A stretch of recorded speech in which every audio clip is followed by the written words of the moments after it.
Hey everyone, welcome to the Everyday Human podcast. My name is Easton Taverna. Each day I'll share a reflection written by me and inspired by literature, poetry, music, movies, video games, and more. And after that, I'll share a prompt for you to write your own reflection. Together, we'll explore what it means to be human. Every month, we'll walk a new path, taking a look at life, death, the universe, and everything in between. Thanks for coming along. I'm glad you're here. For more, visit eastontaverna.com or join me on Instagram at _everydayhuman. Hello everyone, it's March 9th. Welcome back to the Everyday Human. So on January 1st, we had our first reflection inspired by Stephen Crane, and that was from his poem, A Man Said to the Universe. Then we came to February 3rd, which was not directly inspired by Stephen Crane. This came from the Crane biography by Paul Auster, so that one was indirectly inspired by Stephen Crane. And then we came to February 20th, which was inspired by Crane's novel, The Red Badge of Courage, or a quote from that novel. And today, March 9th, brings us back to The Red Badge of Courage with another quote, this time focusing on death. And this will not be the last Stephen Crane-inspired reflection. I promise you that.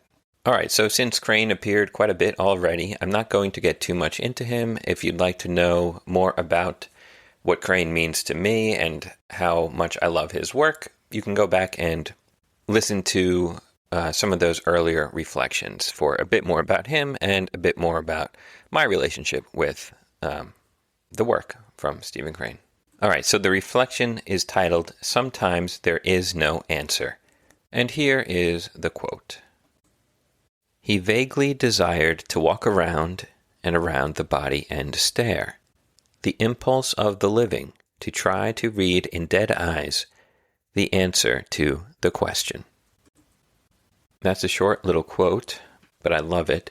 And just a quick note, the question in that sentence, the Q is capitalized.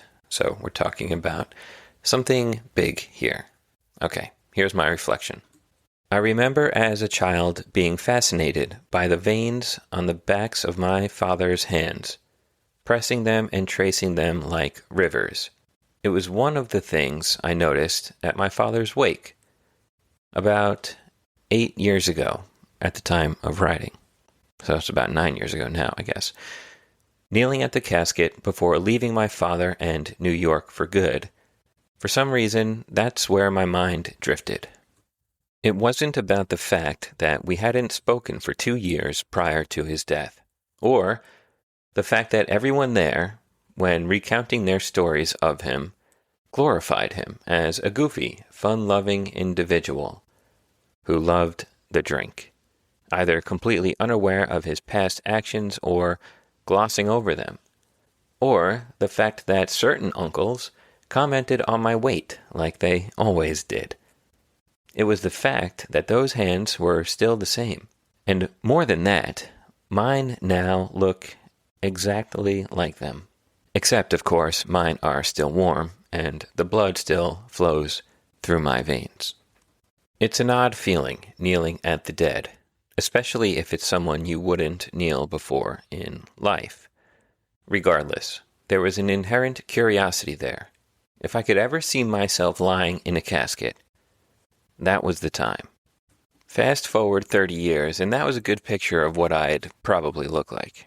Each moment I lingered, mumbling the memorized prayers from childhood, and as an altar boy, I expected to see him wake up, open his eyes, and sit up before I had to remind myself that he was dead. And some stranger powdered his face, suited him up, laid him in a wooden box, and wrapped rosary beads around his hands. He was a devout Catholic, though the kind whose actions were the inverse of Christ's teachings. And I couldn't help but wonder, where was he now? Was he there in the room watching this farce of a wake? Though I'm sure it would have been to his liking. Was he somewhere else facing judgment as we were taught would happen? Was he just gone? No answers came in the form of a random winter breeze, despite the closed windows, or goosebumps, or chills, or anything like the books and movies might have you think. No answers came at all. And the longer I knelt, the more I came to realize something. I couldn't wait for him in life, and I certainly couldn't wait for him in death.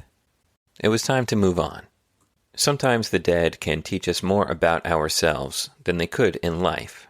But despite having gone there themselves, they still cannot give us the answer to the question, and what's on the other side.